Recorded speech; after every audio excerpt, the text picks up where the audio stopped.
Question है calculate solubility of AgCl in 0.1 molar ammonia solution।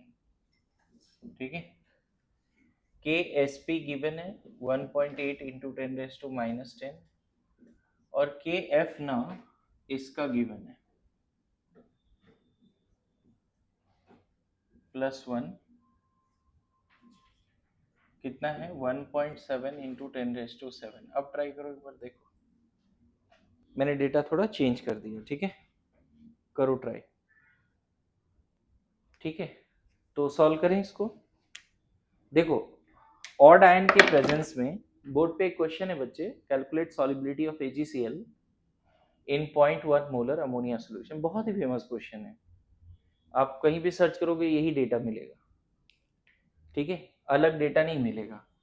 तो solve कैसे करेंगे, देखो सबसे पहले तो AgCl को अमोनिया में डाला तो उससे कोई दिक्कत नहीं है। ये ब्रेक होगा पहले, बोलो ये ब्रेक होगा ना, पहले ये ब्रेक होगा और इसकी जो आयनिक इक्विलिब्रियम कांस्टेंट होगी वो Ksp होगी। लेकिन जैसे ही ब्रेक हुआ वहां सोल्यूशन में अमोनिया है कि नहीं? तो सोल्यूशन का अमोनिया क्या करेगा, रिएक्ट करके क्या बनाएगा, कॉम्प्लेक्स। और उसी कॉम्प्लेक्स का इक्विलिब्रियम कांस्टेंट तो दिया है तुम्हें, कितना दिया है 7 ना, और ये 1.8 इंटू 10⁻, ये दिया है बच्चे। अच्छा बताओ ये रिएक्शन फॉरवर्ड क्यों जाएगा, पहला वाला रिएक्शन? क्योंकि Ag प्लस घट रहा है। ये तो इससे पहले पता था कि अमोनिया में सॉलिबिलिटी मैक्सिमम होगी, ये तो पता था ना कंसेप्ट, इतना तो सिखाया था मैंने।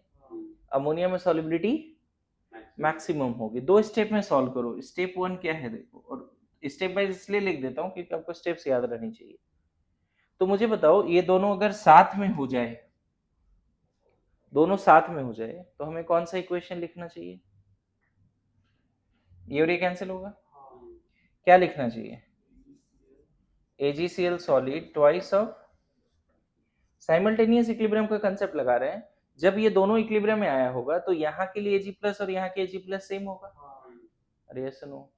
अच्छा एक चीज और समझना, जैसे से ये टूटा जो Ag प्लस बना वो फटाफट अमोनिया से रिएक्ट करके कॉम्प्लेक्स बना दे, मतलब इसीलिए तो रिएक्शन फॉरवर्ड जा रहा है और इसीलिए तो सॉलिबिलिटी ज्यादा है। That is called odd ion effect. क्या लिख दें पूरा कंबाइन करके, Ag यहाँ क्या लिख दें, सिर्फ कॉम्प्लेक्स लिख दें बच्चे, पक्का? प्लस Cl माइनस, बोलो। और इसकी K क्या लिख दें, Ksp इंटू Kf लिख दें। नाउ ये इक्वेशन यहाँ तक तो समझ में आ गया। इसको मल्टीप्लाई करके कितना लिख देंगे अगर सॉल्व करना हुआ तो 1.8 इंटू 1.7 10⁻³ नहीं, बाकी इसको मल्टीप्लाई कर लेंगे बाद में। तो ये पहला स्टेप है, यहाँ तक आ गए। अब मुझे ये बताओ कि अगर सॉलिबिलिटी S है, suppose solubility is S, then tell me कि जैसा ये कितना, ये S और ये S, अगर सॉलिबिलिटी S है तो ये S और पक्का क्लोराइड S होगा, एंड Ag प्लस भी। ऐसा नहीं है, जो Ag प्लस टूटा, एक मिनट, Ag प्लस जो टूटा वो पूरा का पूरा इसके साथ रिएक्ट करके ये बना रहा है ना बच्चे। इस रिएक्शन का इक्विलिब्रियम कांस्टेंट ये बता रहा है कि ये बचा ही नहीं है। मेरी बात आ रही समझ में? इस रिएक्शन का इक्विलिब्रियम कांस्टेंट ये बता रहा है कि जो S आया था पहला वाला से वो पूरा कॉम्प्लेक्स के फॉर्म में आगे गया। अब देखो इसको ऐसे लिखोगे, t इक्वल टू 0 पे ये S है, ये 0.1 है, ये 0 है और ये S है। क्यों? हालांकि थोड़ा सा मैं और अच्छे से एक्सप्लेन कर सकता था कि इसको मैं S नहीं लिख के इसको 0 लिख देता। मेरी बात आ रही समझ में? अरे जो Ag प्लस बना वो पूरा अमोनिया से रिएक्ट करके एक कॉम्प्लेक्स कंपाउंड बना है ना। AgCl नहीं, सॉरी, इसको तो तुम एक्सेस में रखोगे, सॉरी, इसको क्या रखोगे, एक्सेस में। ये S है और वो S पूरा का पूरा इससे रिएक्ट कर गया, तो ये इक्विलिब्रियम पे कितना बचेगा पता है? इसको तो अभी भी ए ही रहने दो, और इसके बारे में क्या ही बात करें, सॉलिड के बारे में कांस्टेंट रहने दो। इसको 0.1 माइनस 2s बोलेंगे। क्यों ऐसा बोला 0.1? इस वाले रिएक्शन को देखकर मुझे ऐसा लग रहा है कि जो भी Ag प्लस आया वो 0.1 मोलर जो अमोनिया था उससे पूरा ही रिएक्ट कर गया, तो अमोनिया न्यू इक्विलिब्रियम पे कितना बचेगा? समझ में आया? अच्छा, कोई बता सकता है कि ये कितना बन जाएगा? चलो इसको भी जीरो रख देते हैं, सब जीरो ही रख देते हैं। बताओ, अगर सॉलिबिलिटी S है, ऐसे समझ लो, सॉलिबिलिटी अगर S है तो इक्विलिब्रियम पे क्या लिख देंगे? अरे वेरी गुड, पक्का समझ गए। जो भी Ag प्लस है वो कॉम्प्लेक्स के फॉर्म में है ना बच्चे, तो इसको क्या लिख दें? S और इसको S। मेरी बात आ रही समझ में? और ये तो सॉलिड है, तो इस रिएक्शन का इक्विलिब्रियम कांस्टेंट तो हमें पता ही है। बोलो, फिर से रिपीट करता हूं इसमें थोड़ा सा। ओवरऑल एक रिएक्शन लिखा, ओवरऑल एक रिएक्शन लिख दिया, ठीक है। नाउ यू टेल मी कि अगर सॉलिबिलिटी S है तो मतलब Ag प्लस कितना मिला? S मिला, लेकिन जो मिला वो तुरंत किससे रिएक्ट कर गया? तो अमोनिया अब कितना बचा? 0.1 माइनस 2s, पक्का। और मैं बोल रहा हूं जितना भी Ag प्लस है वो ऑलमोस्ट किस फॉर्म में जा चुका है? कॉम्प्लेक्स के फॉर्म में, क्योंकि इसका इक्विलिब्रियम कांस्टेंट बहुत ज्यादा है। इससे मैं कंक्लूजन निकाल रहा हूं कि सॉलिबिलिटी से जितना भी Ag प्लस आया होगा वो पूरा Ag प्लस किस फॉर्म में होगा? कॉम्प्लेक्स के फॉर्म। और क्लोराइड तो क्लोराइड के फॉर्म में होगा, क्योंकि ये S और ये S आया तो ये तो किसी से रिएक्ट नहीं कर रहा है, घट बढ़ नहीं रहा है, लेकिन Ag प्लस तुरंत अमोनिया से रिएक्ट कर जा रहा है और क्या बना दे रहा है? कॉम्प्लेक्स। कॉम्प्लेक्स कितना होगा? पक्का सब समझ रहे हैं? अब बताओ क्या करें नेक्स्ट स्टेप? ये हटा दो, ऊपर क्वेश्चन हटा दो, ठीक है। देखिए क्या बोल देंगे, अब आगे बढ़े, है ना। अब इसके बाद क्या लिख दोगे? S into S by 0.1 minus 2s का स्क्वायर ना बच्चे। अरे अमोनिया है ना, के इक्विलिब्रियम लिख रहे हो ना, इज इक्वल टू क्या? 1.8 इंटू 1.7 इंटू 10⁻⁻3, ऐसा ना। अब दोनों तरफ रूट ले लो तो s by 0.1 minus 2s is equal to इस पूरे का रूट 1.8 1.7 इंटू 10⁻⁻3, रूट लेना पड़ेगा ना। ये स्टेप 2 बोल रहा हूँ, ठीक है, 2 स्टेप में कर लिया।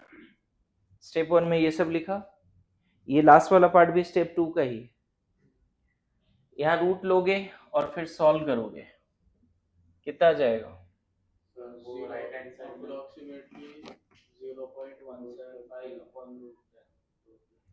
जो एग्जैक्ट आंसर है इसका बच्चे सॉल्व करने के बाद क्या बोला? 0 पॉइंट, देखो इस पूरे का अंडर रूट जो आता है ना,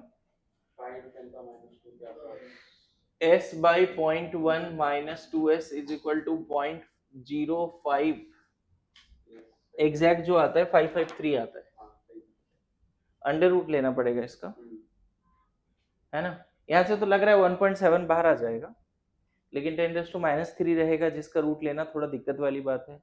10 भी बाहर आएगा नीचे, लेकिन रूट 10 फिर नीचे रहेगा। तो एक काम करते हैं, पूरा सॉल्व भी कर लेते हैं। अब इसको पूरा सॉल्व करके s निकाल लोगे और it comes out to be 4.58 into 10⁻³ मोलर, 4.98 इंटू 10⁻, मतलब अप्रोक्सीमेटली राउंड अप में आप इसको ऐसे रट लेना 5 इंटू 10⁻³ मोलर। ये एकदम याद कर लो, क्वेश्चन आ सकता है, एग्जैक्ट क्वेश्चन। शुरू में जो सॉल्व किया, लेकिन वहां डेटा तो अलग था, वो नहीं जो पहले ये कट किया सर। हाँ क्या? तो ठीक है ना, बना ना, क्या दिक्कत है। यहाँ पे यही समझना था कि जो भी Ag प्लस है वो एक्चुअली कॉम्प्लेक्स के फॉर्म में है। ये नेट इक्विलिब्रियम बिना किए नहीं बनता है सवाल, समझे। KF का यूज है, KF और KSP दोनों का यूज है। पहले आपको नेट लिखना पड़ेगा, फिर नेट का इक्विलिब्रियम पे सोचना पड़ेगा कि जो फाइनल हमने KF इंटू, ये ज्यादा सही जाता है, समझ गए ना। कंबाइन किए बिना कैसे कर रहे हो बताओ। हाँ, तो Ag प्लस पूरा घट रहा है, तो S जो भी Ag प्लस आया सॉल्युबिलिटी टूटने से Ag प्लस AgCl का S माइनस एक्स जो भी कॉम्प्लेक्स बना है, अब S माइनस एक्स को ऑलमोस्ट जीरो रख लो, S x मान लो और S माइनस एक्स को y रख लो, तो y इंटू एस जो भी Ag प्लस बच रहा है वो हो जाएगा केस एक्स एस, वो क्योंकि Ag प्लस पूरा खत्म हो रहा है ना। हाँ मतलब इसको तुमने जो बचा उसको x पकड़ लिया।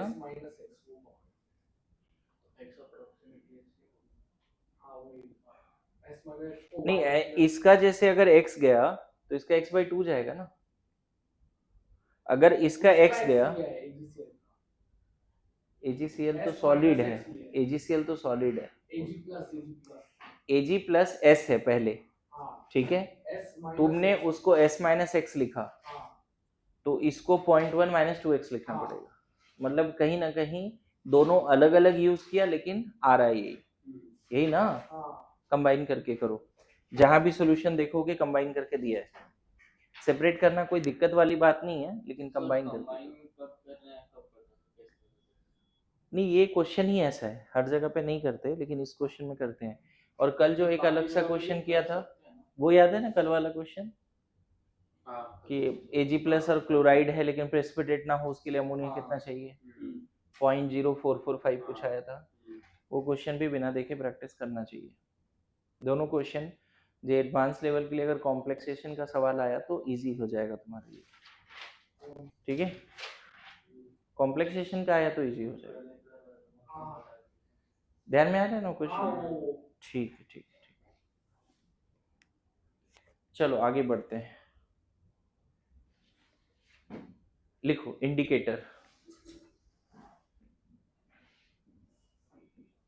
Indicator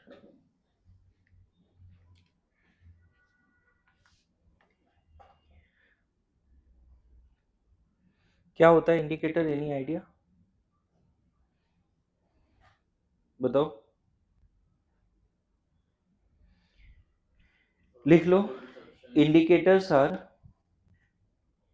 secondary auxiliary substance. Indicators are secondary auxiliary substance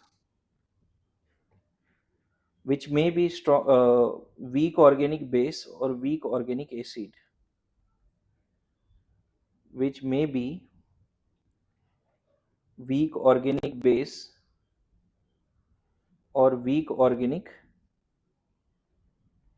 acid,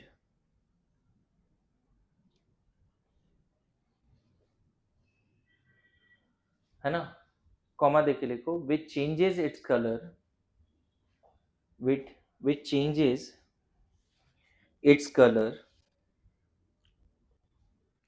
which changes its color at equivalence point, at equivalence point। क्या मतलब है इसका एट इक्विवेलेंस पॉइंट?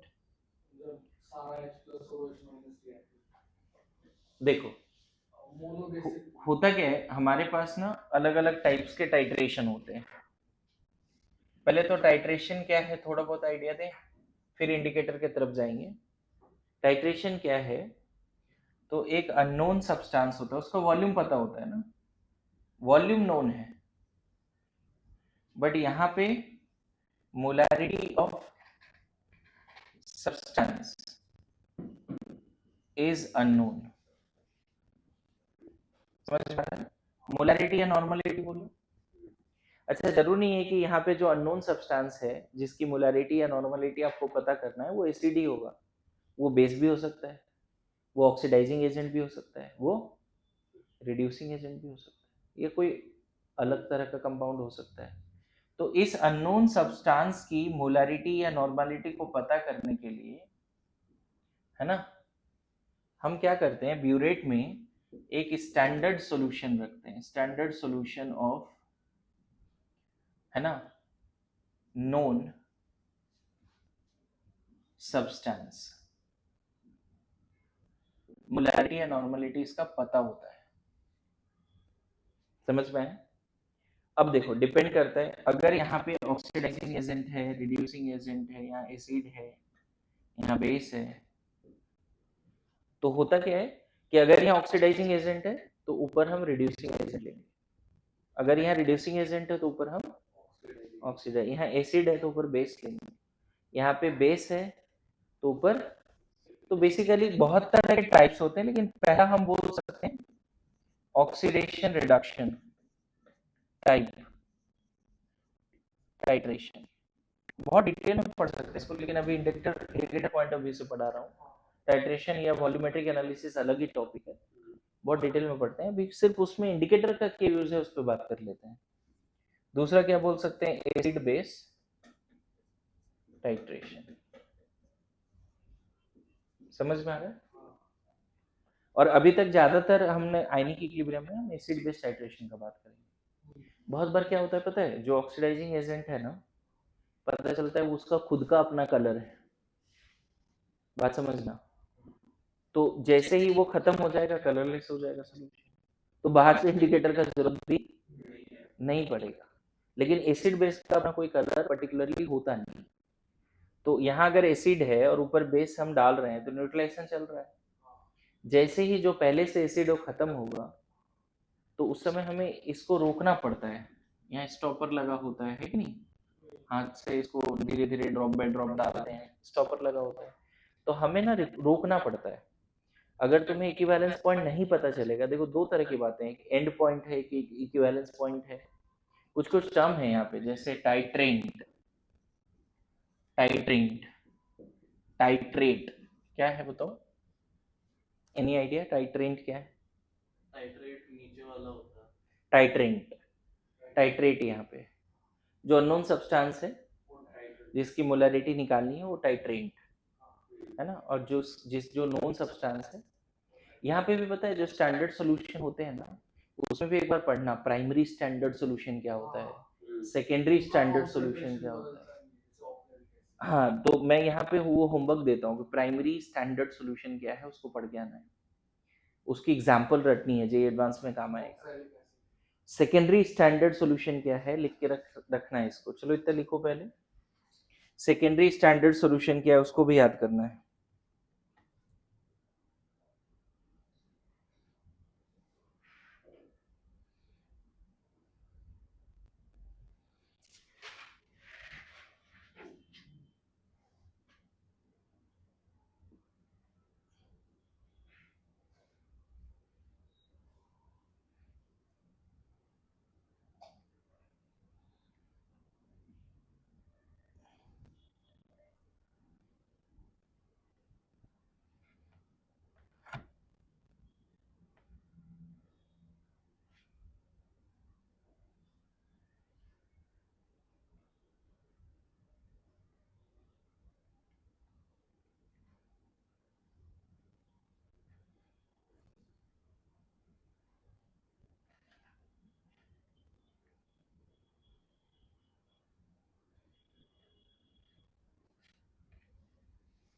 इसमें ना थोड़ा थोड़ा लिख लो, है ना, ठीक है, लिखिए। Titration is the process to get the molarity or normality of, titration is the process to get the molarity or normality of unknown solution of unknown solution, bracket में लिख देना titrate, unknown solution is titrate, है ना, using the primary or secondary standard solution, primary or secondary standard solution whose molarity or normality is already known, whose molarity or normality already known, bracket में लिख सकते हो titrant, ठीक है, तो ये है तुम्हारा ऐसा, समझ गए? क्लियर है? लिख लो टाइप्स ऑफ टाइट्रेशन, इसके डिटेलिंग नहीं पढ़ेंगे, इंडिकेटर ही पढ़ेंगे, घबराओ नहीं, लेकिन थोड़ा लिख के रखो। इसमें और भी लिख सकते हो, प्रेसिपिटेशन टाइप टाइट्रेशन है ना, कॉम कॉम बैक टाइट्रेशन, और भी टाइप है, लिख लो। आइडोमेट्रिक टाइट्रेशन, एक और टाइट्रेशन इसमें आता है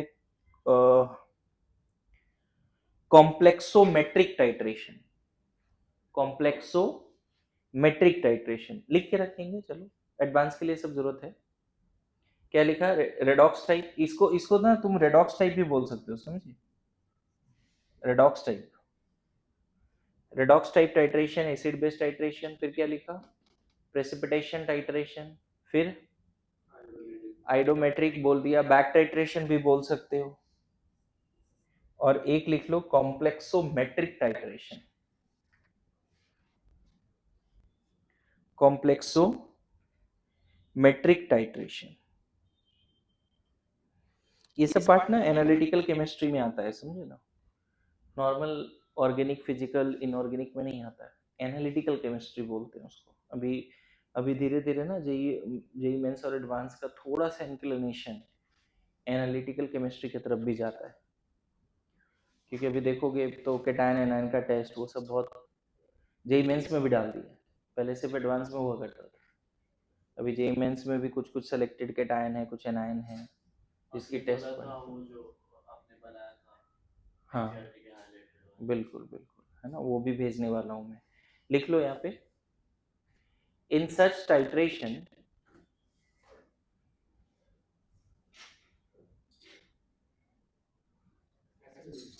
नहीं, किसी में भी लिख सकते हो, मोस्ट ऑफ द केसेस में सब में सेम ही फंडा है। इन सच titration unknown solution, in such titration unknown solution is allowed to react with known standard solution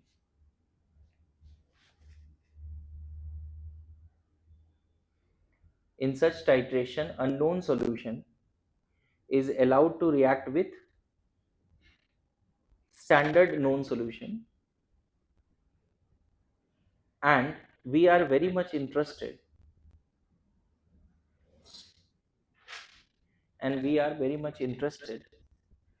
to get the point, and we are very much interested to get the point when the unknown solution is completely reacted with the standard known solution. इसको bracket में titrate completely react with titrant ऐसा भी लिख सकते हो, जब हमने term सीखा है तो वो भी लिख सकते हो। And we are very much interested, क्या? To get the point when unknown solution, that is titrate, is completely reacted with titrant, which is known as equivalence point, लिख लो, which is known as equivalence point,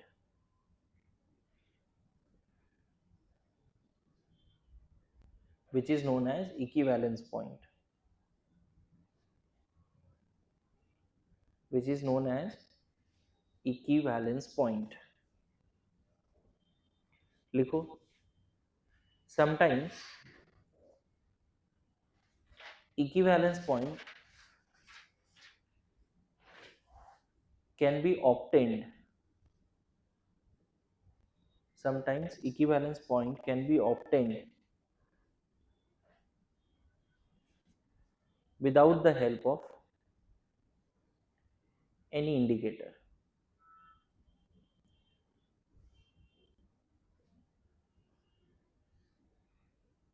without the help of any indicator, because titrate or titrant, because titrate and or titrant may be the self indicator. मेरी बात आ रही समझ में? May be the self indicator, मतलब इसका मतलब क्या है पता है? अगर मान लो नीचे ऑक्जेलिक एसिड है, सपोज, समझना, एक एग्जांपल में तुम चाहो तो लिख सकते हो समझने के लिए कि टाइट्रेट क्या है, ऑक्जेलिक एसिड है, उसकी कोई कलर नहीं है, उसकी कोई कलर नहीं है, उसको हम जो टाइट्रेशन करा रहे हैं वो है स्टैंडर्ड सॉल्यूशन ऑफ KMnO4 जिसकी पिंक कलर है। मेरी बात आ रही समझ में? क्या एग्जांपल दे रहा हूँ?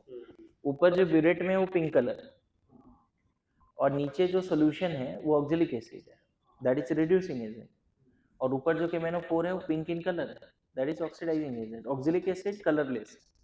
अब ड्रॉप बाय ड्रॉप जब पिंक सॉल्यूशन ऊपर से डालते हैं तो पिंक कलर धीरे धीरे डिसअपीयर होता रहता है। पिंक कलर डिसअपीयर हो रहा है मतलब जो KMnO4 गया सॉल्यूशन में वो ऑक्जेलिक एसिड से रिएक्ट कर गया, तो KMnO4 है ही नहीं तो पिंक नहीं।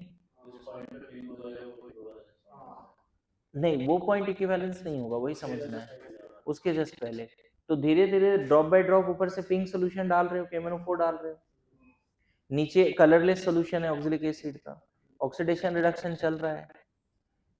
जैसे ही ऑक्जेलिक एसिड खत्म होगा, जैसे ही खत्म होगा उसके बाद एक भी ड्रॉप डालोगे तो पिंक कलर रिटेन कर जाएगा, क्योंकि अब कोई है ही नहीं रिएक्ट करने के लिए, तो नीचे वाले में भी KMnO4 का ड्रॉप दिखेगा। और जरूरी नहीं कि एक ही ड्रॉप में दिखे, हो सकता है 3-4 ड्रॉप तुम डाल दो तब जाके हो सकता है तुम्हारा आई सेंस कर सके, नहीं पिंक तो अभी भी दिख रहा है। मेरी बात समझ रहे हो ना? हमारी आई की भी तो लिमिटेशन है ना। तो होता क्या है कि जब तुम पिंक देखने लगे वो एंड पॉइंट, वो एंड पॉइंट है, मतलब ऊपर से जो KMnO4 डाल रहे हो ना, हो सकता है तुमने 55 ml डाला, 55 ml डाला, तब जाके पिंक कलर तुम्हें दिखा। तो इसका मतलब क्या है? हो सकता है 50 ml में ही ऑक्जेलिक एसिड खत्म हो गया होगा। मेरे बात समझ रहे हो? ऊपर से 55 ml डाला तब जाके तुम्हें क्या दिखा? Pink colour. आ रहा है समझ में मेरी बातें? 55 ml में, लेकिन पता चला कि सही से देखो तो इक्विवेलेंस पॉइंट 50 ml पे ही आ गया था, लेकिन तूने 3-4 ml और डाल दिया तब जाके तुमको सेंस हुआ कि अरे यार पिंक तो रिटेन कर रहा है, इसका मतलब ऑक्जेलिक खत्म हो गया। तो जब तुम्हें सेंस हुआ, that is called and point, that is called and point, और इक्विवेलेंस पॉइंट पहले ही आ चुका था। बेस्ट टाइट्रेशन के लिए बोला जाता है कि एंड पॉइंट और इक्विवेलेंस पॉइंट का वॉल्यूम अगर मैच कर गया ना तो one of the best titration. हालांकि ऐसा कभी होता नहीं, एंड पॉइंट तुम्हें मिला 55 ml में और इक्विवेलेंस पॉइंट तो उससे पहले ही मिल गया था, यस नो? और मुझे तो याद है कि मैं 11th-12 में जब ऐसा एक्सपेरिमेंट कर रहा था तो 9th में किया था। हाँ, तो मुझे याद है कि मैं जैसा ऐसा एक्सपेरिमेंट, देखो ना अभी वो एक्सपेरिमेंट ही यहाँ आ जाएगा, हम कुछ डिवाइस नहीं है तो भी तुम्हें विजुलाइज होगा जिस तरह से हम बातें कर रहे हैं, है कि नहीं? तो इसको KMnO4 को हम क्या बोलते थे? Self indicator. तो एक होमवर्क और है, प्राइमरी और सेकेंडरी स्टैंडर्ड सॉल्यूशन तो रटोगे, प्लीज लिख के लाना। पता चला एडवांस की तैयारी धीरे धीरे इसी डायरेक्शन में हो रही है, तुम्हें डर नहीं लग रहा है वॉल्यूमेट्रिक एनालिसिस? नहीं तो बहुत सारे बच्चों को बहुत डर लगता है। हाँ बिल्कुल, उस समय तो मैं तो 11-12 में क्या था, मुझे ध्यान में है कि पिंक कलर आ रहा था, मजा लग रहा था देख के, तो और डाल रहे थे पिंक कलर, चलो ठीक है, कलर इंटेंसिटी बढ़ा रहे थे, याद है क्या? थोड़ा ऐसे कर रहे थे, लेकिन वो टाइट्रेशन फिर खराब हो गया, रिजल्ट अच्छा नहीं है। For best result and point and equivalence point must match. समझ में आया? तो तुम्हें ना कौन कौन से टाइट्रेशन में इंडिकेटर का जरूरत पड़ता है और किस में जरूरत नहीं पड़ता है, ये भी होमवर्क है। पहला क्या होमवर्क है? Primary and secondary titrate standard solution क्या है, primary and secondary standard solution क्या है, और सेकेंड क्या है, what are the types of titration in which no need of indicator, है ना? मतलब कौन कौन सा सेल्फ इंडिकेटर है ये रट ले कम से कम, पता तो चल गया KMnO4 सेल्फ इंडिकेटर है। समझ में है? बोलो, मतलब कौन कौन से टाइट्रेशन में इंडिकेटर का जरूरत पड़ता है और किस में जरूरत नहीं पड़ता, ये होमवर्क है, चलेगा बच्चे? नाउ वेरी इंपॉर्टेंट, नेक्स्ट देखो यहाँ पर, मुझे बताओ, लिख लो, there are few titrations in which we need indicators like acid base titration, there are few titrations in which we need indicators like acid base titration, जो कि आयनिक का मेन पार्ट है। आयनिक का मेन पार्ट यही है, समझ गए? There are few titration. हाँ नहीं नहीं, इंडिकेटर में जो पढ़ना है ना, थ्योरी में एसिड बेस टाइट्रेशन ही पढ़ना है, आपको और नहीं पढ़ना है, ठीक है? तो अब यहाँ पे क्या होगा बच्चे, अगर तुमने यहाँ कोई एसिड रखा और ये नहीं पता कितना है, 5 ग्राम है, 10 ग्राम है, कुछ होगा? बोलो। मतलब इस एसिड का अननोन सॉल्यूशन है, अननोन सॉल्यूशन है, जिसकी मोलारिटी और नॉर्मलिटी हमें निकालना है, N1V1 मान लेते हैं। इसको निकालने के लिए हमें टाइट्रेशन किससे करनी पड़ेगी? समझ गए? टाइट्रेशन करनी पड़ेगी स्टैंडर्ड सॉल्यूशन ऑफ बेस, जिसकी मोलारिटी नॉर्मलिटी हमें पता होगी, नोन। समझ गए? लेकिन एक सरप्राइजिंग बात है कि ना ही इसका कलर है ना ही इसका कलर है। इसको डालना तो शुरू किया, लेकिन ये कब खत्म हुआ पता ही नहीं चला। अरे सुनो, तो यहाँ पे बाहर से एक सेकेंडरी सब्सटेंस डालते हैं, या तो फेनोप्थिलीन या मिथाइल ऑरेंज, ऐसे करके कुछ डालते हैं। ये लैब में जाओगे तो मिल जाएगा, देखा हुआ। फेनोप्थिलीन डालते हैं या मिथाइल ऑरेंज डालते हैं। क्लियर है? होता क्या है बच्चे, अब मेन इंडिकेटर पे आता हूँ। अभी तक तो समा बांध रहा था, लेकिन अब इंडिकेटर पे आता हूँ। होता क्या है कि ये खुद वीक एसिड है या वीक बेस है, लेकिन वो बहुत ही वीक है, बहुत ही वीक है, इससे भी वीक है। अगर यहाँ वीक एसिड है ना, इनऑर्गेनिक वाला acetic acid, formic acid, HCl, उससे भी वीक है। अगर यहाँ कोई बेस है अमोनियम हाइड्रोक्साइड, तो उससे भी वीक है ये मिथाइल ऑरेंज। होता क्या है, जैसे जैसे तुम यहाँ पे बेस डालोगे, सबसे पहले किससे रिएक्शन होगी? सपोज तुमने फेनोप्थिलीन डाल दी, तो बेस पहले किससे रिएक्ट करेगा? अरे जो बेस बाहर से डाल रहा हो, किससे रिएक्ट करेगा? जो इंडिकेटर वाला वीक एसिड है उससे, या जो अननोन 5 ग्राम वीक एसिड था वो? अननोन से, क्योंकि ये निहायत ही वीक है। मेरी बात समझ रहे हो? लेकिन जैसे ये खत्म हुआ, दैट इज इक्विवेलेंस पॉइंट, उसके बाद 2-4 ड्रॉप डालोगे तो तुरंत क्या होगा? फेनोप्थिलीन आयोनाइज हो जाएगा। मेरी बात समझ रहे हो? मतलब बेस अब तुरंत अपना रंग दिखाएगा और फेनोप्थिलीन रिएक्ट कर जाएगा। तो फेनोप्थिलीन का H+ तो बेस लेके चला गया। पहले यहां मोस्टली फेनोप्थिलीन क्या था? अनआयोनाइज था। क्यों? क्योंकि कॉमन आयन इफेक्ट, ये भी H+ दे रहा है, ये भी H+ दे रहा है।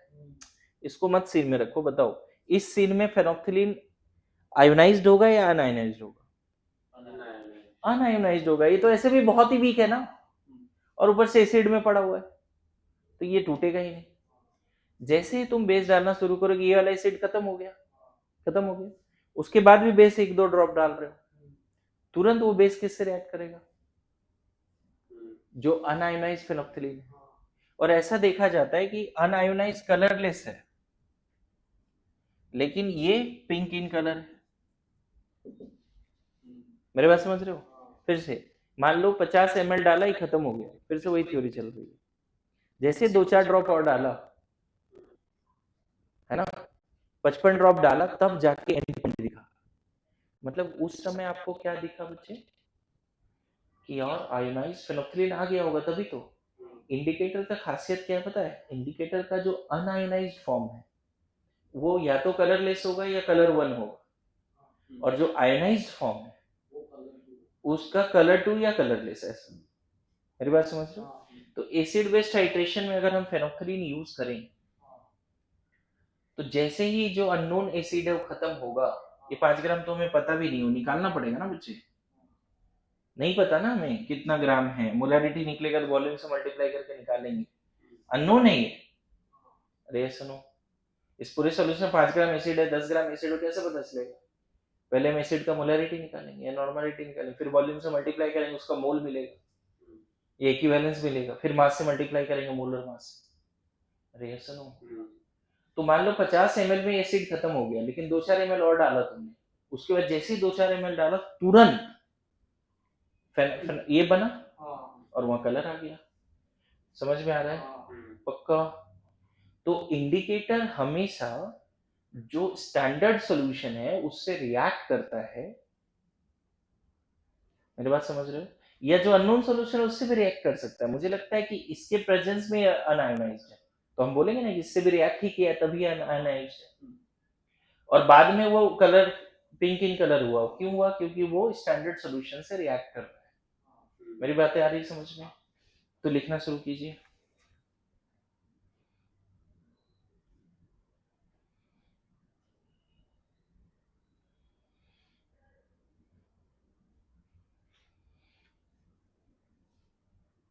इतना पहले लिख लीजिए, फिर मैं बताता हूँ।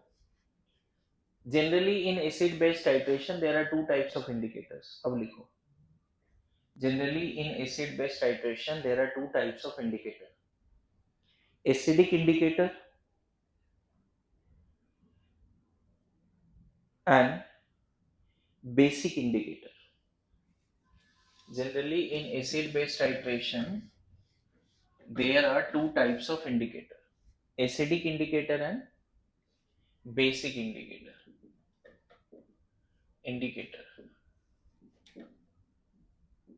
Acidic, basic, ठीक है? एसिडिक इंडिकेटर और बेसिक इंडिकेटर। एसिडिक में नाम लिख लो फेनोक्सिलीन, पूरा फुल फॉर्म लिख लेना, फेनोक्सिलीन। और बेसिक में एक ही नाम लिखा रहा हूँ, मिथाइल ऑरेंज, फुल फॉर्म ही लिखो, है ना? इसकी जो पीएच रेंज होती है मैं बाद में समझाऊंगा, अभी लिख के रख लो, है ना? 8.9 से 10.2, 8.3 से 10.2।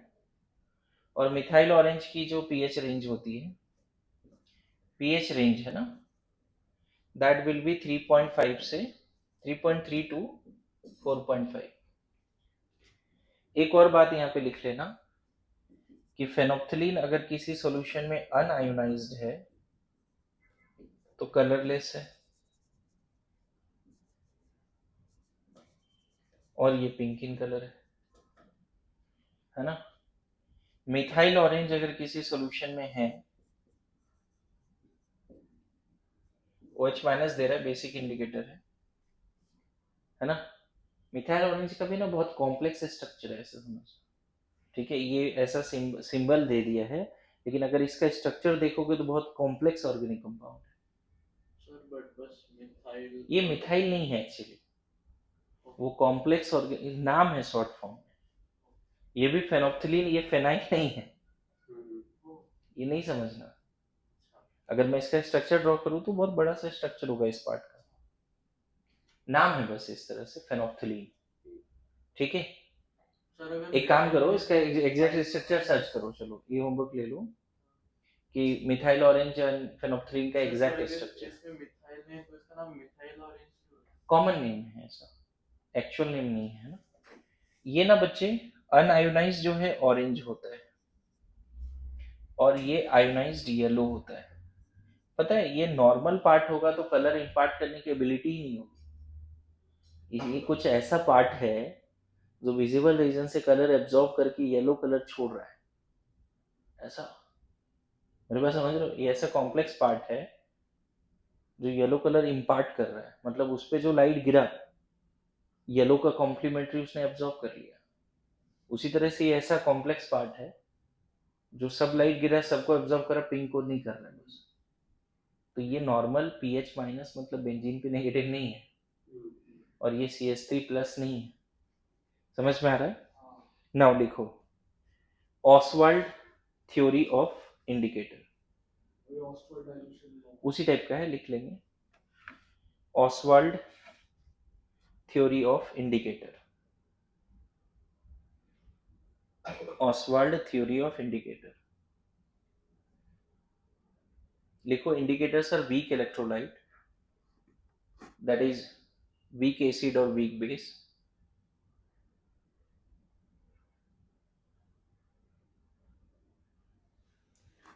है ना? Indicators are weak electrolyte, weak acid और वीक बेस। आगे लिखो, indicator exist in molecular form, bracket में अनआयोनाइज्ड फॉर्म,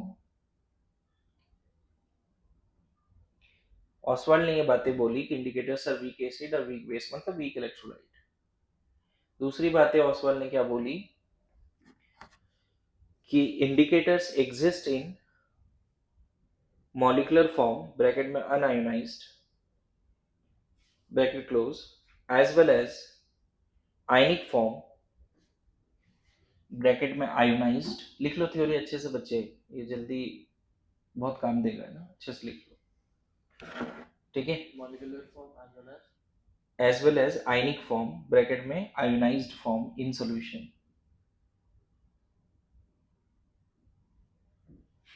ठीक है। मतलब इंडिकेटर कभी भी सॉल्यूशन में एक ही फॉर्म में नहीं रहेगा, दोनों फॉर्म में हो सकता है। हाँ, ये अलग है कि एक फॉर्म ज्यादा एक फॉर्म कम होगा, लेकिन दोनों फॉर्म हमेशा रहेगा। ऐसा नहीं हो सकता कि किसी सॉल्यूशन में फेनोक्सिलिन डाला और 100% अनआयोनाइज्ड है, लेकिन ये जरूर है कि 100% अगर अनआयोनाइज्ड फॉर्म होगा, मतलब ये मैक्सिमम होगा, तो तुम सॉल्यूशन तुमको पिंक नहीं दिखेगा। मेरी बात समझ रहे हो?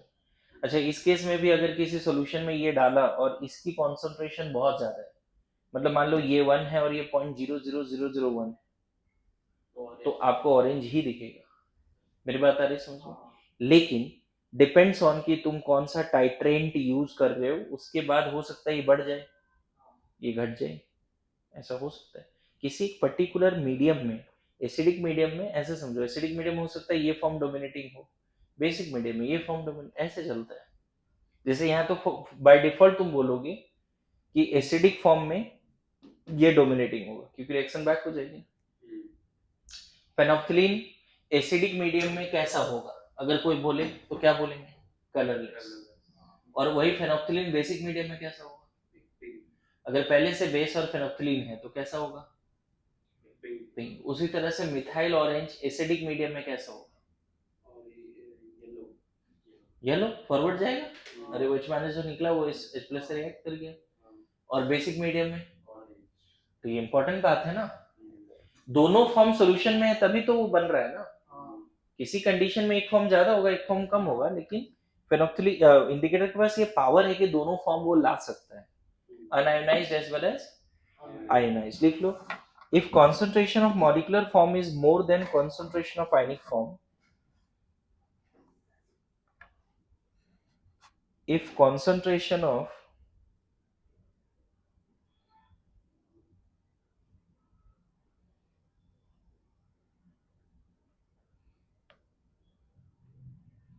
if concentration, फटाफट लिखो, जो बातें भी समझा है वही लिखा रहा हूँ ना। If concentration of molecular form is more than concentration of ionic form, then color will be same that of molecular form. Then color will be same that of molecular form. ये बातें मैंने समझाई दिया, फिर लिखा रहा हूँ बस, है ना। अगर मॉलिक्यूलर फॉर्म ज्यादा है आयोनिक फॉर्म से, तो कलर किसका डोमिनेट करेगा? मॉलिक्यूलर फॉर्म का। If concentration of molecular form is more than concentration of ionic form, then color will be same that of molecular form. And if concentration of ionic form is more than molecular form,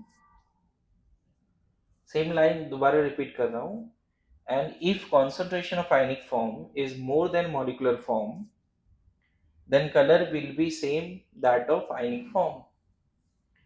Then color will be same that of ionic form. ठीक है बच्चे, बोलो, ये लिख लिया ना सबने?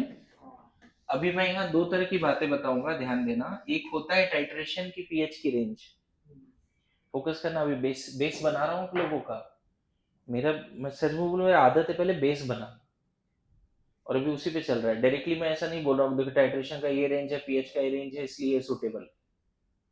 आधा बात समझा आधा समझा भी नहीं। बात समझ रहे हो मैं क्या बोल रहा हूँ? अभी दो टेबल बनाएंगे, एक टाइट्रेशन की अपनी पीएच रेंज होगी और एक इंडिकेटर की अपनी पीएच रेंज होगी। क्या लगता है तुम्हें, क्या लगता है इंडिकेटर का पीएच रेंज का क्या मतलब है? अगर मैं अभी डायरेक्टली क्वेश्चन पूछूं कि व्हाट इज द मीनिंग, अभी देखा था इंडिकेटर का पीएच रेंज हमने फेनोक्सिलिन का क्या लिखा था? 8.3 to 10. क्या मतलब है इसका बताओ? H plus का concentration यहाँ से यहाँ vary कर सकता जब वो इंडिकेटर सोल्यूशन इसी बात को भी समझेंगे, ठीक है। थोड़ा समझना कि जब मैं फाइनल डिस्कशन कर दूं और फिर अभी उस तरह का ग्राफ भी बना लेंगे, हाँ। अगर आयनाइज्ड और ऐसा ऐसा ग्राफ बना के बता देंगे कि इस रेंज में क्या आता है, जैसे ग्राफ आते हैं ना कभी कभी, तो उस तरह का ग्राफ भी सीखेंगे, है ना, ठीक है। अभी फोकस करो, लिखो acidic indicator, acidic indicator, acidic indicator, ठीक है, एसिडिक इंडिकेटर। अब उसमें लिखो ए में इन एसिडिक मीडियम, इन एसिडिक मीडियम। एक एग्जांपल फेनोक्सिलिन का ही ले लेते हैं। मुझे बताओ अगर पहले से वहां एसिड है, एसिडिक मीडियम में तो पहले से एसिड होगा बच्चे, वहां से भी H प्लस आएगा, A माइनस आएगा, है ना, already acid. So due to common ion effect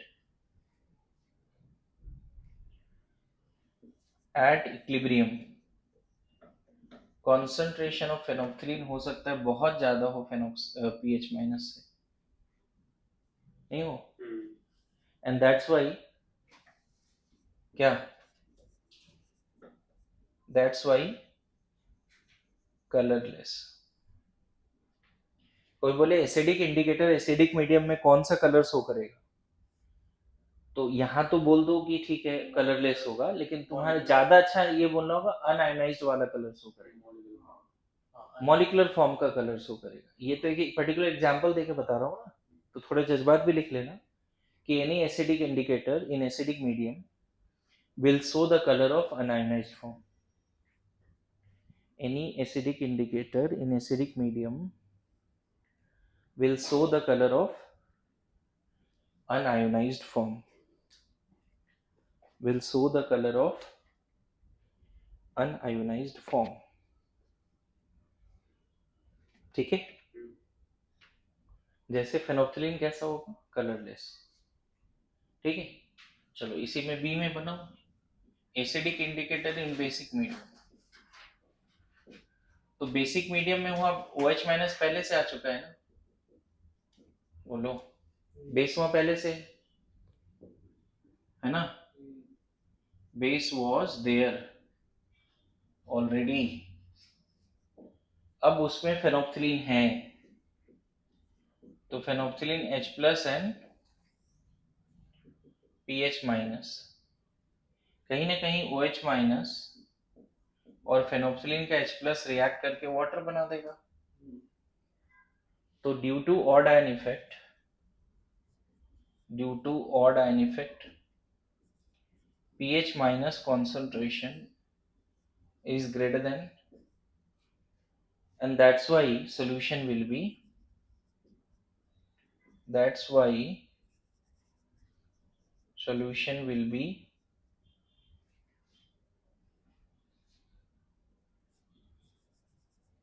solution will be pink in color। यहाँ पिंक बोलेंगे, और इन जनरल तुम क्या बोलोगे, in basic medium acidic indicator will show the colour of ionised form, लिख के रखो, है ना।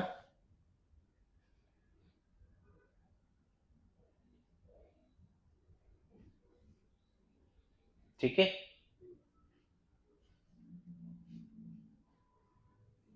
आज के बाद इंडिकेटर का भी हर जगह से सवाल करना है, तो थोड़ा भी रह गया तो कल हो जाएगा, ठीक है। लेकिन मुझे बताओ सॉलिबिलिटी पे कमांड होगा, सॉलिबिलिटी ऐसा नहीं है बच्चे कि मैंने जितना पढ़ा है उतना ही है, हो सकता है 10-5 क्वेश्चन और अलग भी मिले, थ्योरी भी अलग मिले। मॉड्यूल का सब थ्योरी पढ़ो पहले, मॉड्यूल में जितना थ्योरी उसको तो पढ़ना पड़ेगा ना। यहाँ पे एक और जज्बात क्या लिखा है, acidic indicator in basic medium will show the colour of ionised form, है ना, आयनिक फॉर्म, वेरी गुड, लिख लिया। नाउ यहीं पे जज्बात लिखेंगे बेसिक इंडिकेटर, सेकंड में क्या है, बेसिक इंडिकेटर, जो पॉइंट लिखा है वो उस वक्त बता रहा हूं, इन एसिडिक मीडियम, जैसे मिथाइल ऑरेंज का एग्जांपल ले लेते हैं। मिथाइल ऑरेंज Me प्लस और OH माइनस देने वाला है, और पहले से वहाँ एसिडिक मीडियम में एसिड है जो H प्लस और OH माइनस देने वाला है, सॉरी H प्लस और E माइनस देने वाला है, नहीं? So due to again odd ion effect, है ना, due to odd ion effect किसकी कॉन्सेंट्रेशन ज्यादा होगी जी? आयनाइज्ड या अनआयनाइज्ड? नहीं, बेस ने OH माइनस दिया और पहले से एसिड है, ये कहां से है बच्चे? देखो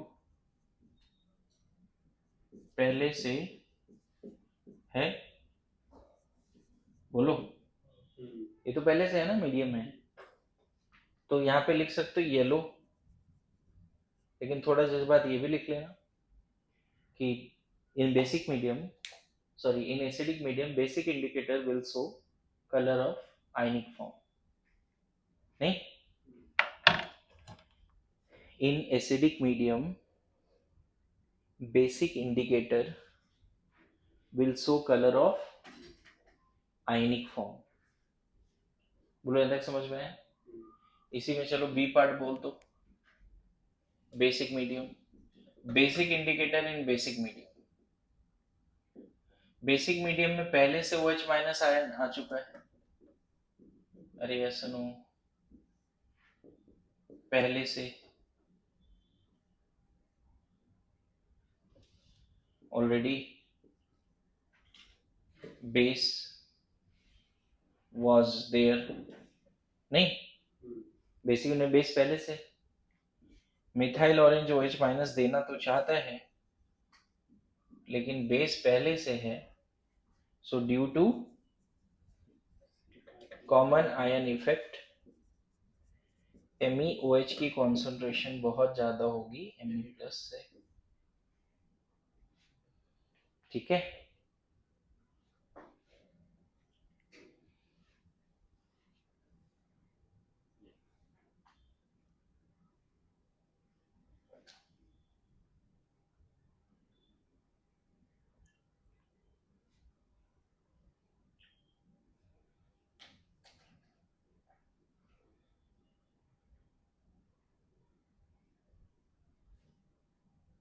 ठीक है, तो यहाँ पे क्या लिखोगे?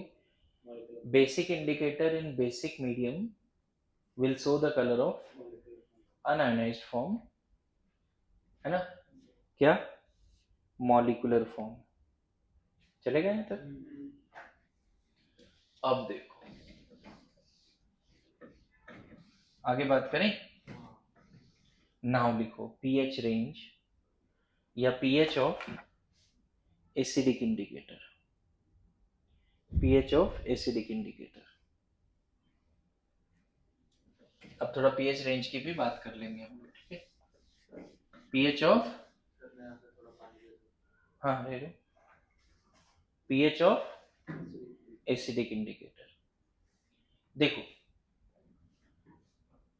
हमें नहीं पता कि यहाँ पे एसिड है बेस है क्या है, लेकिन मान लेते हैं कुछ अदर है, एसिड है बेस है या कुछ भी नहीं, लेकिन हमें पता है यहाँ फेनोक्सिलीन है, बस इतना पता है। यहाँ एसिड भी हो सकता है पहले से, जो अननोन सब्सटेंस है वो हो सकता है, अरे ऐसा नो, कुछ भी हो सकता है, लेकिन मेरा फोकस सिर्फ फेनोक्सिलीन पे है। तो बताओ यहाँ पे फेनोक्सिलीन अपना इक्विलिब्रियम लाएगा या नहीं लाएगा? एसिड हो बेस हो सिर्फ पानी हो, अपना इंडिकेटर अपना लाएगा ना, अपना वीक सब्सटेंस है तो वीक इलेक्ट्रोलाइट है तो अपना इक्विलिब्रियम लाएगा। अगर एसिडिक मीडियम होता तो ये बहुत ज्यादा होता है, नहीं के बराबर होता, अरे सुनो, बेसिक मीडियम होता तो ये बहुत ज्यादा होता है, नहीं के बराबर होता। लेकिन बताओ किसी भी मीडियम के रिस्पेक्ट में क्या इंडिकेटर की जो आयनाइजेशन कांस्टेंट है वो बदल जाएगी क्या? या एसिडिक मीडियम हो बेसिक मीडियम कुछ भी हो, क्या आयनाइजेशन कांस्टेंट बदल जाएगी? तो के आयोनाइजेशन ऑफ इंडिकेटर, हर इंडिकेटर का अपना के आयोनाइजेशन होता है,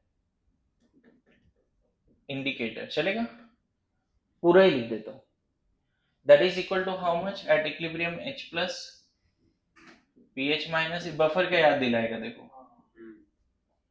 है ना, हमें नहीं पता कौन सा मीडियम है, लेकिन H प्लस क्या लिख देंगे, K indicator into HPH by PH minus लिख देंगे।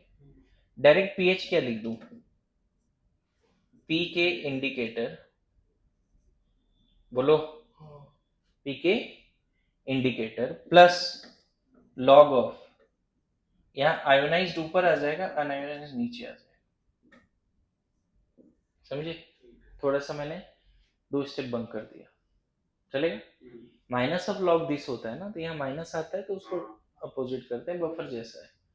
तो कोई आज के बाद बोले कि एसिडिक इंडिकेटर का पीएच बताओ, तो आप बोलना पी उस इंडिकेटर का आप मांग लो सामने वाले से कि बताओ आयनाइजेशन कांस्टेंट क्या है, आप सामने वाले से रिक्वायरमेंट मांगो, ठीक है, आपको इंडिकेटर का पीएच चाहिए, ठीक है, बताओ what is ionisation constant of indicator, and साथ साथ में तुम और भी चीजें मांगो कि अनआयनाइज्ड और आयनाइज्ड फॉर्म का रेशियो दो, अरे ऐसे नो, और जब वो दोनों दे देगा तो आप आराम से निकाल लोगे वैल्यू। बोलो, मेरी बात आ रही समझ में? सर ये समझ गया, बट इसीलिए HPH के दो pH के एंड पॉइंट्स है उसमें ऑलमोस्ट 2 का डिफरेंस, वो समझ गया कि होता है। पर जो मिथाइल ऑरेंज है उसमें आपने बोला कि pH मींस 3.3 to 4.5 होगा, बेसिक बफर में भी मतलब pH is equal to pKb plus log plus minus 1 होता था, UH था ना, PK।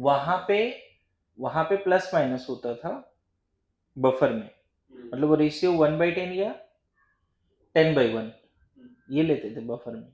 बफर का पीएच रेंज अगर निकालना है तो बफर आइडियल कब होता था, जब जो दो फॉर्म जिससे बफर बना है वो दोनों कंपेरेबल तो कम से कम चाहिए, वो अगर बराबर हो गया तो बफर कैपेसिटी मैक्सिमम हो गया।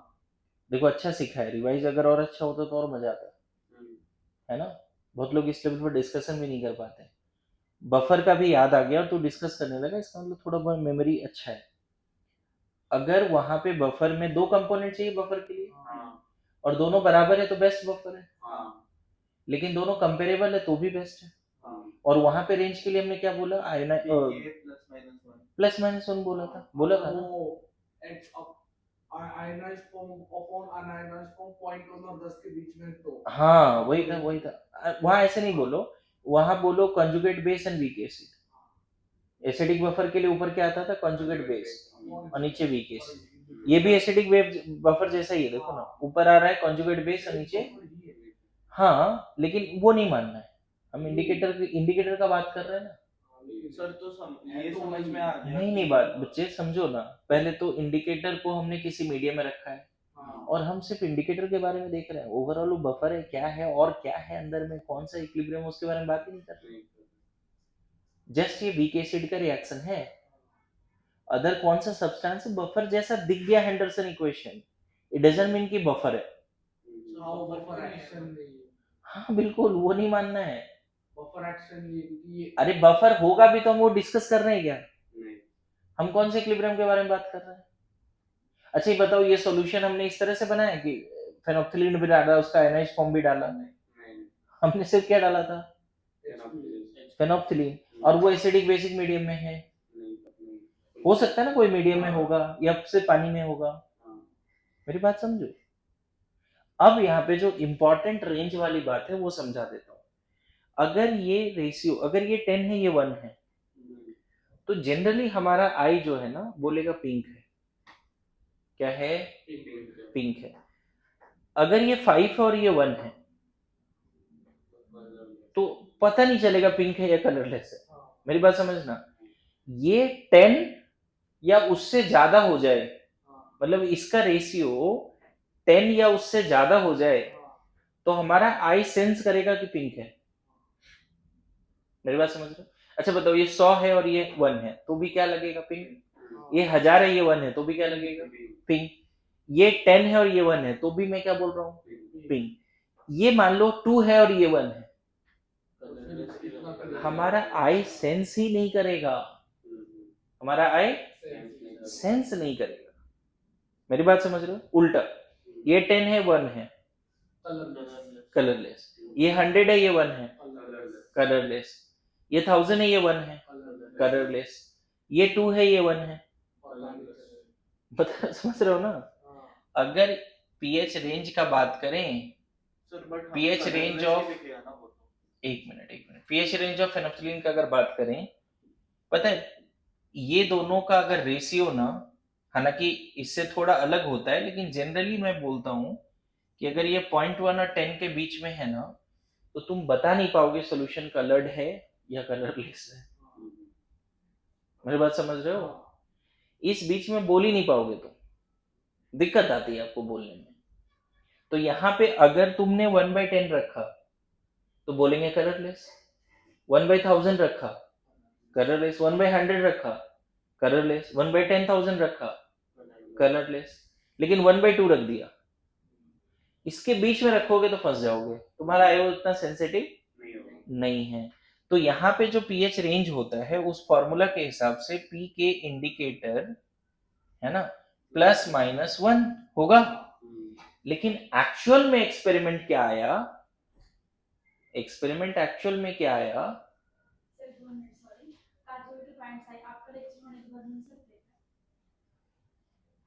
ठीक ठीक, मेरी बात आ रही समझ में? क्या बोला मैं, समझ में? एक्चुअल में ये देखा गया कि जो 8 पॉइंट कितना लिखा है मैंने, 8.3 से 10.2, मतलब अगर सॉल्यूशन का पीडीएफ इस पीएच अगर इसके बीच में है, सॉल्यूशन का पीएच अगर इसके बीच में है, तो तुम बता ही नहीं पाओगे कि पिंक है या कलरलेस है।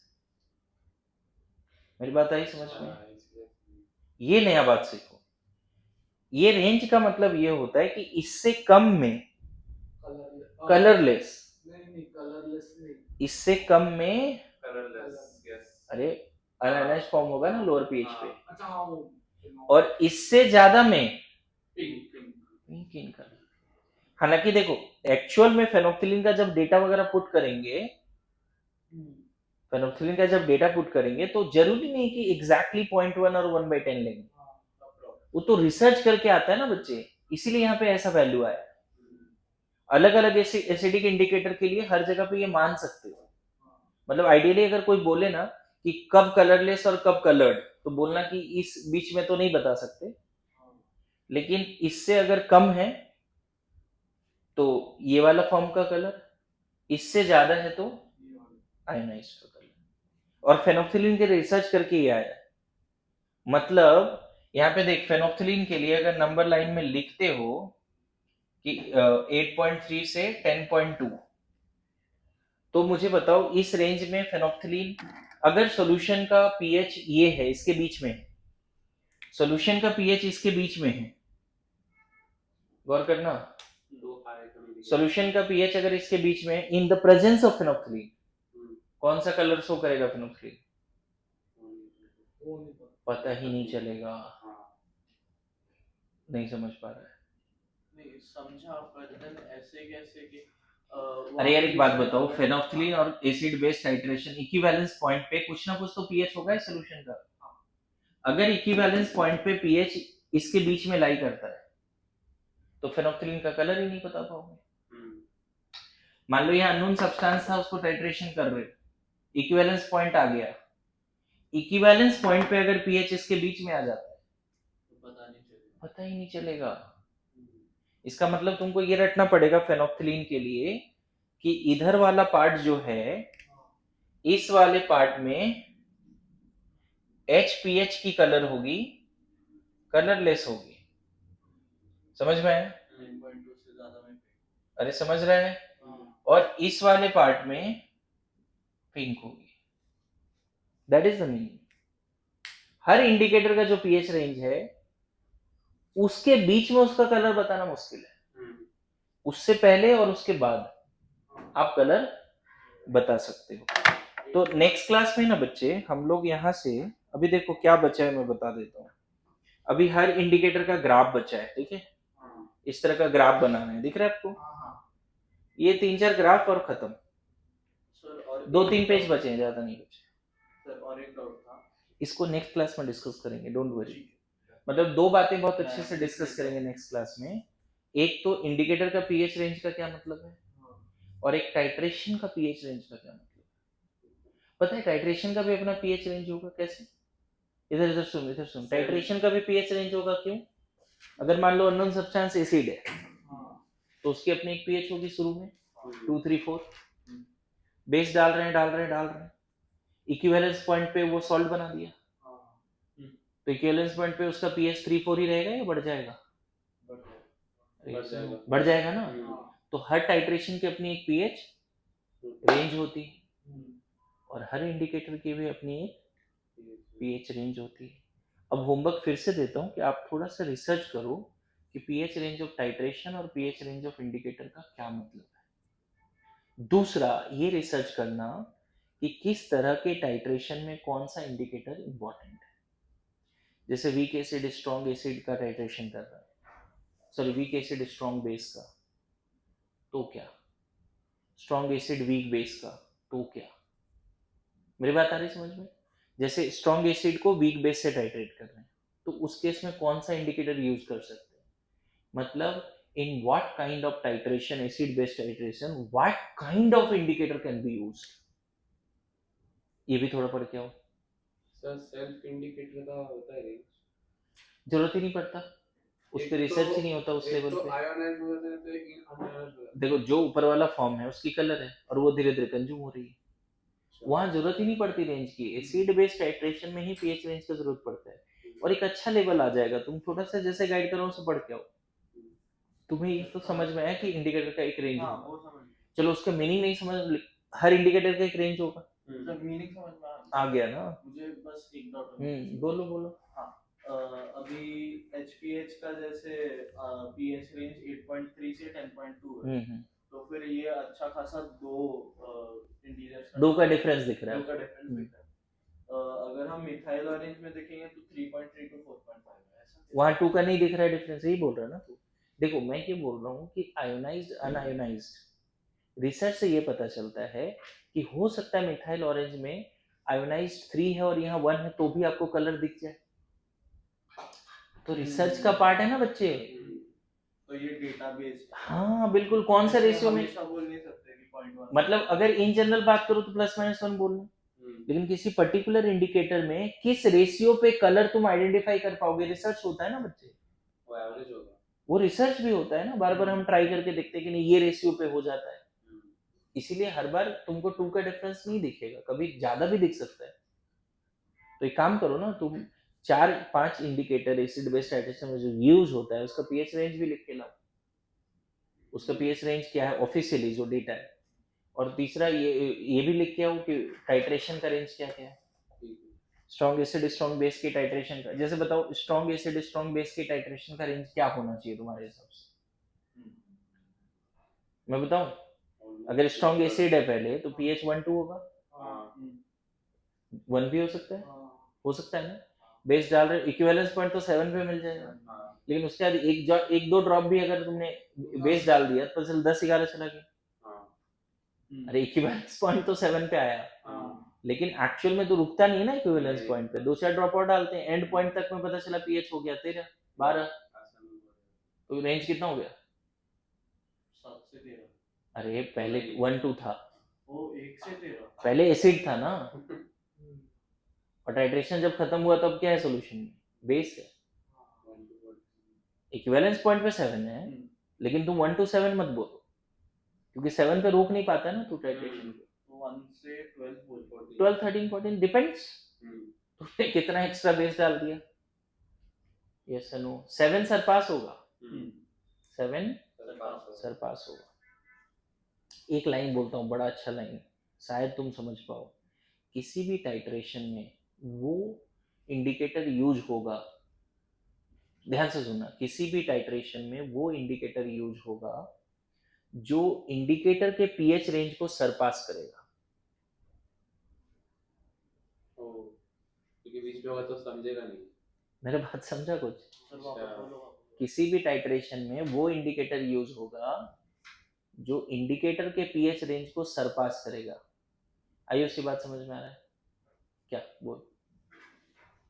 वो इंडिकेटर आइडियल होगा टाइट्रेशन करने के लिए जिसका पीएच रेंज, इंडिकेटर का पीएच रेंज टाइट्रेशन के पीएच रेंज को सरपास करे। मतलब अलग अलग रहेगा तो क्योंकि रिजल्ट दिखेगा हमें। अलग अलग मतलब जो इंडिकेटर का पीएच रेंज है ना, हाँ। वो टाइट्रेशन के पीएच रेंज को क्रॉस, टाइट्रेशन का पीएच रेंज के बीच में आएगा इंडिकेटर का पीएच रेंज। जैसे ये बताओ, एक मिनट, फेनोक्सिलिन का क्या है पीएच रेंज? 8.3 से 10 है। हाँ। अगर मैं स्ट्रॉन्ग एसिड स्ट्रॉन्ग बेस का टाइट्रेशन करूं तो टाइट्रेशन का रेंज क्या होगा? 1 से 13 14, तो बीच में आ गया ना वो। The titration range of indicator, sorry,